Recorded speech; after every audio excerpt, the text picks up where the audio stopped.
Clifford Unger, the combat veteran.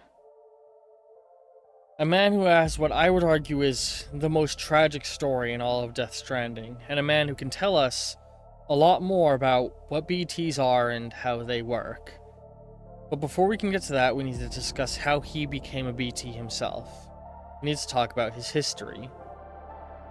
Welcome back to the Road to Death Stranding 2, a series of short video essays about where I dig deep into the lore of Death Stranding and discuss what I've found in my research and playthrough in anticipation for the release of the sequel. These are unscripted videos, very off the cuff, and it's also worth note that I've avoided all trailers and pre-release stuff for the sequel, so if anything that has been shown in those contradicts anything I say here, I apologize. But this video, I think, will be one that won't be heavily contradicted, because it has been confirmed by Kojima that Clifford Unger's story is done, and he will not be appearing in the sequel, something I am okay with because of how his narrative ends. But before we can talk about how his narrative ends, we need to talk about how it begins. Clifford Unger, the combat veteran, was a man who was born before the Death Stranding, and arguably is tied directly with the actions of its beginning, though I don't think he's to blame for the Death Stranding. In his life, he served for the United States United States Army Special Forces, having fought in Iraq, Afghanistan, Kosovo, and other countries. He became well known because no matter the danger that his men faced, no matter how deadly things became, he always brought them back without fail. Amongst his men was John Blake McClane, a man who would eventually gain the nickname Die Hard Man due to how dangerous of situations he was sent into with Cliff, and always managing to come back. And a man who would also grow to love Cliff deeply. But Cliff's heart would lie with another, Lisa Bridges, the woman who he would eventually marry, and eventually impregnate. Cliff was terrified at the realization that he would become a father. He had always lived recklessly, as if he was on the edge of a cliff, always moving towards death. He never had a reason to live, until now. And he didn't know how to handle that fact, how to deal with having a reason to live. And things would only get worse for him. After he retired from military service and sought to live out a calm life, him and his wife would end up in an accident, which would result in his wife becoming brain dead while still pregnant. He was desperate to save his family, to do anything he could to save, if not Lisa, then at least his unborn son. And he would be given what he thought was exactly the chance he needed. He would be approached by Bridget about the Bridges program, and he would sign his wife up, not realizing what he was actually getting into. His wife would be put on life support, kept in a brain-dead state, the child removed, and put in a BB pod. He was convinced that they would try and treat his wife, and if not, at least allow his son to grow up and become a real person. But that was not the plan. It never was. They were seeking to recreate the event that caused the Manhattan Void Out, to understand the other side, to understand BTs. And so, they were creating bridge babies and trying to study them. Cliff, unaware of this, would visit his son inside of their pod every single day, reading to them, singing to them, bringing them gifts, trying to tell them of the world, reading them books, doing everything he could to prepare his child for life. But in the end, the truth would be revealed. The man who loved him, John Blake McClane, would go to him and tell him the truth of what was happening. That he would never get to see his son grow up. That he would never get to hold his child. That the vice president was lying to him. And he would offer him a way out. He told him that there was nothing they could do to save his wife, but that his son still had a chance. John deactivated all security measures for about 10 minutes and left.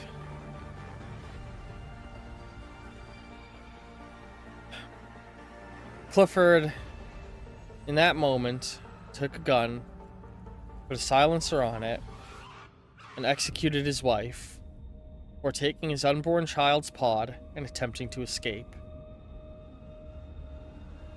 But he wouldn't be able to get out. He would end up in a chase after the alarms went off, being pursued by security. John would do everything he could to prevent them from catching up to him, to no avail.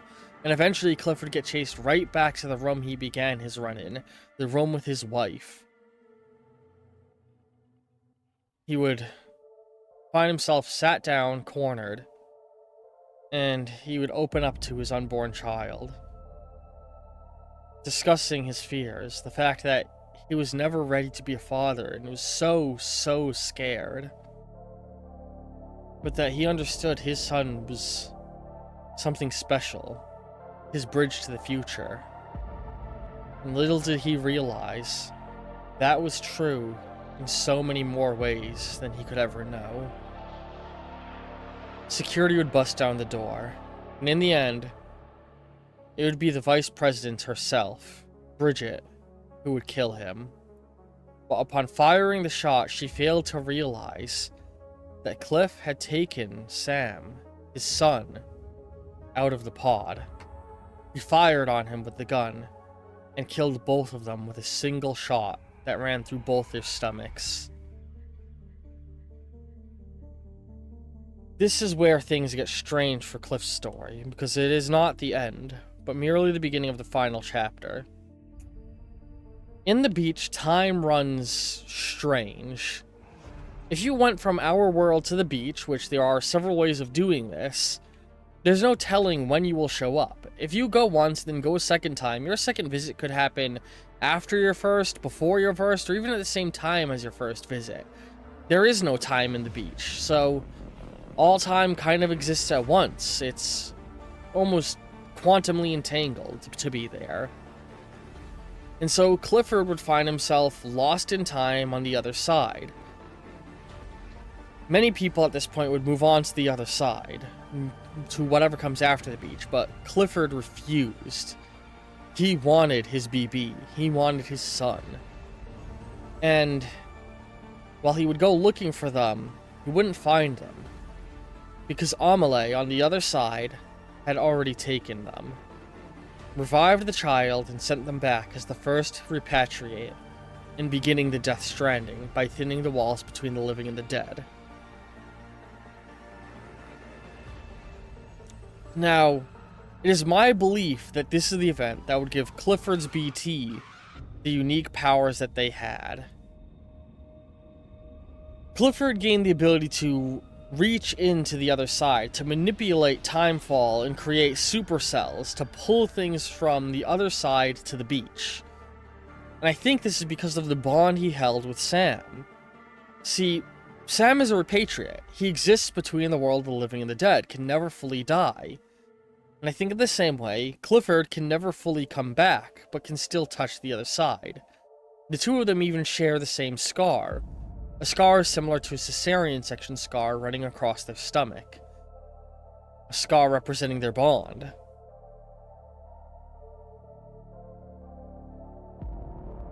At this point, time gets weird, so rather than following it from Cliff's perspective, we'll follow it from Sam's perspective, how Sam saw the encounters go, because that seems to be more or less the order that events occur, but like I said, time in the beach is weird.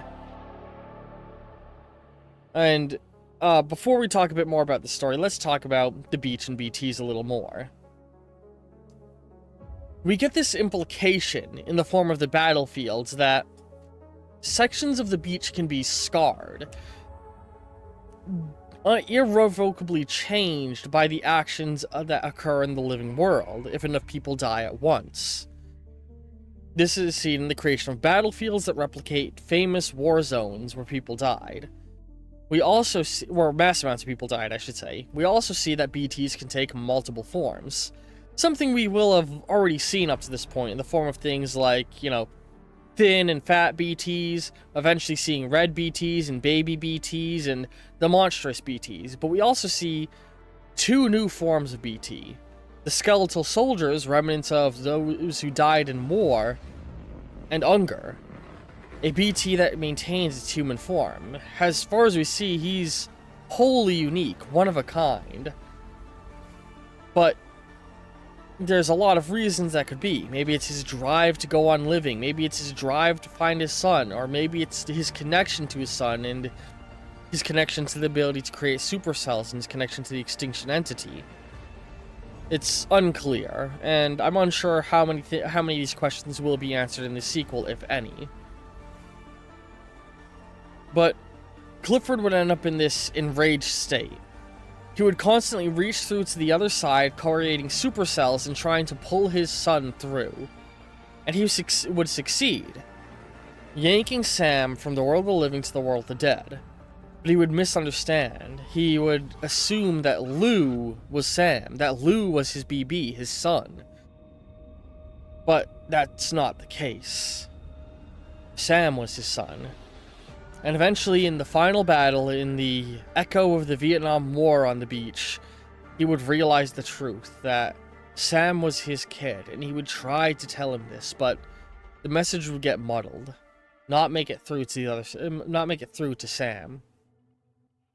It's not until Sam, in the end of his journey, made one final connection to Lou, to the other side, that the truth came out.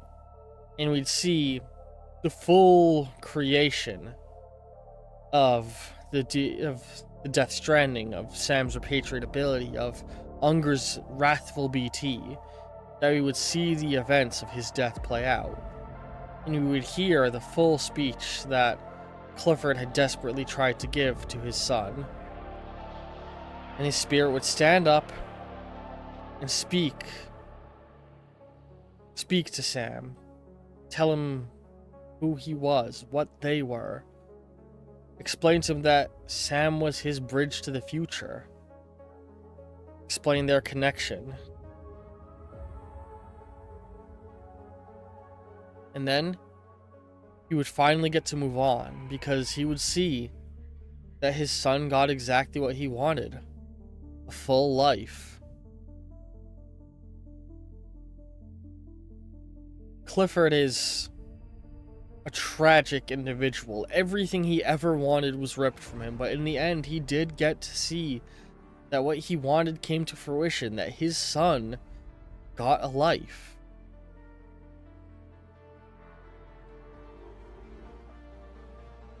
And he raises so many questions about the nature of the other side, about the nature of the beach and the nature of BTs.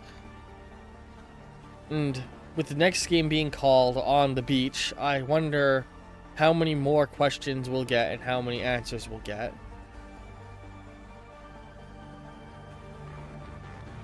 Death Stranding is a truly amazing game, and the story of Cliff, I think, is the most beautiful and tragic one in it.